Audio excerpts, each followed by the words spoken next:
Hello there, Black Knight students. It's Mr. Deegan. I'm in the D226 VidNotes studios, and oh, look at this. I'm gargling with VidNotes. It keeps your mind healthy and fresh. It's 9/4. It's time for the end of the Cold War. Please write down this target. I will understand how the Cold War ended. And the story has to do with this wall in Berlin, Germany. Here we go. The division of Berlin. The Berlin Wall was a symbol of the division that existed between the US and the entire West and the USSR and the entire East during the Cold War. Where is Berlin, Germany, anyway? This is a map of Europe. Yours is blank. Please label Berlin, which is in Eastern Germany, and then circle the country of Germany so you know exactly the spots we're dealing with. And also, please label your map of the city of Berlin, Germany. It's divided west and east, and please then trace the Berlin Wall with your pen or pencil. That's right.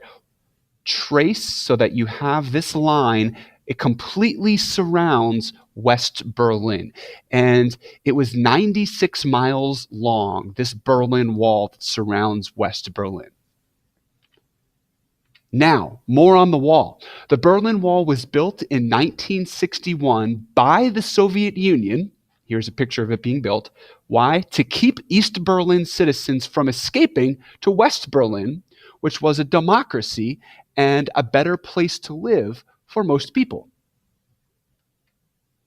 Now, let's take a pause from the wall and talk about three important leaders. Mikail Gorbachev, who was a part of the Soviet Union that built the wall. Margaret Thatcher of Britain, here she is, and Ronald Reagan of the US, the 40th president. They were important leaders at the end of the Cold War. Now let's talk about each leader individually.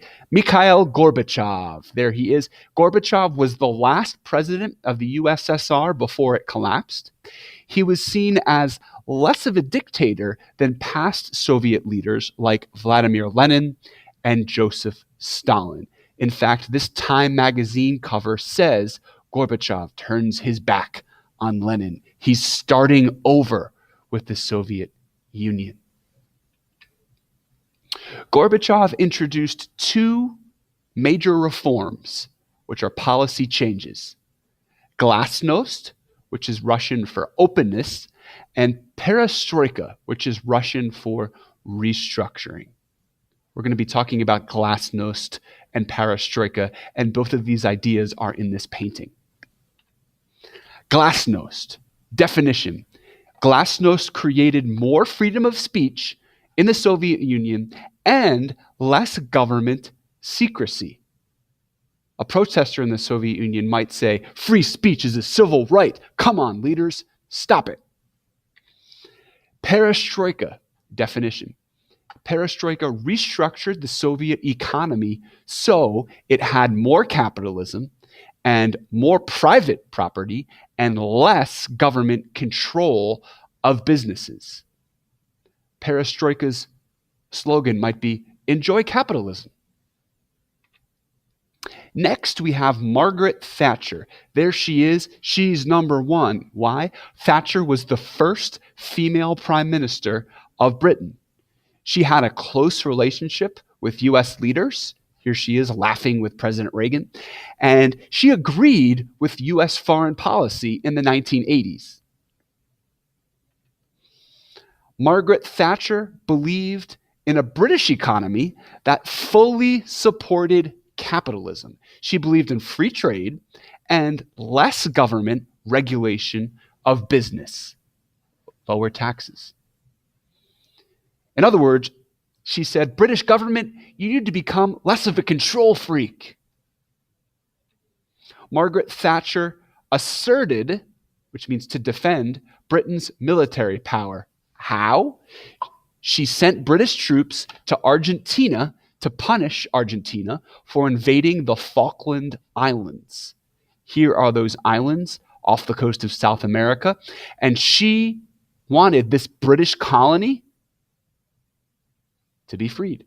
So here's Argentina. This is the country that she stood up to as the leader. Please label it on your map. Next, Ronald Reagan. There he is, number 40. U.S. President Ronald Reagan built a strong relationship with Britain's Margaret Thatcher, as we said.